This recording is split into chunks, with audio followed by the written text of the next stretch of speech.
জমে উঠেছে পটুয়াখালীর গলাচিপা উপজেলা পরিষদ নির্বাচনের প্রচার। ২১শে মের ভোট ঘিরে দিনরাত চলছে গণসংযোগ, মাইকিং ও উঠান বৈঠক। এনায়েতুর রহমানের রিপোর্ট।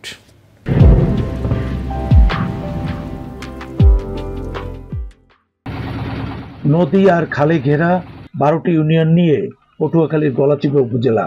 আসন্ন এই উপজেলা পরিষদ নির্বাচনে চেয়ারম্যান পদে ২ জন, ভাইস চেয়ারম্যান পদে ৪ জন ও সংরক্ষিত মহিলা ভাইস চেয়ারম্যান পদে ৩ জন প্রার্থী প্রতিদ্বন্দ্বিতা করছেন।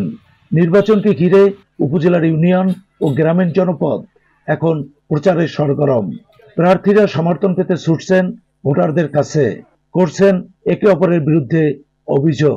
জনগণ 100% আমাকে ভালোবাসে এবং জনগণ এই সন্ত্রাসের বিরুদ্ধে, জনগণ নেশা এবং মাদক মুক্ত গলাচিপা চায়, জনগণ একটু স্বস্তিতে থাকতে চায়, মান সম্মান ইজ্জত নিয়ে বসবাস করতে চায়।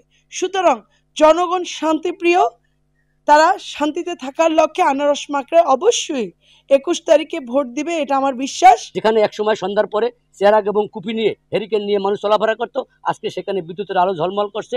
আজকে সেখানে প্রায় ৬০,০০০ ভোট। সবাই, কালকে আমি জনসভায় গিয়েছিলাম, সবাই ঐক্যবদ্ধ হয়েছে যে চরের মানুষ একটা ভোটও ছাড়বে না। মাননীয় প্রধানমন্ত্রীর দিকে তাকিয়ে, আমাদের উন্নয়নের দিকে তাকিয়ে, আমাদের দেশ পরিচালনার যোগ্যতা বিবেচনা করে এবং সফলতা বিবেচনা করে সমস্ত মানুষ ঐক্যবদ্ধ হয়েছে, আমাকে ভোট দেবে। সাধারণ ভোটাররা ভোট দিয়ে যোগ্য প্রার্থী নির্বাচিত করতে চাচ্ছেন। জর্জন লাগে মিশতে পারে, সবাই চলতে পারে, যোগ্য প্রার্থীরা বলতেন কাজে কর্মে যে ভালো ভালো দেশের জন্য যে ভালো কাজ করতে হবে বলতেন। যোগ্য ছাড়া প্রার্থী না হইলে ভোট দেবো কি? ভোট দিয়ে লাভ আছে? দেশের উন্নয়ন, রাস্তাঘাট সবকিছুর জন্য এই করবে এরকম প্রার্থী। আগামী ২১ মে গলাচিপা উপজেলার ভোট গ্রহণ অনুষ্ঠিত হবে। আসন্ন গলাচিপা উপজেলা পরিষদ নির্বাচনে প্রতিদ্বন্দ্বী প্রার্থীরা একই দলের হলেও অনেকেই মনে করছেন এ নির্বাচন প্রতিদ্বন্দ্বিতাপূর্ণ হবে। তবে কেউ কেউ মনে করছেন গত সংসদ নির্বাচনের সমীকরণ অনুযায়ী এই নির্বাচনের ফলাফল হতে পারে।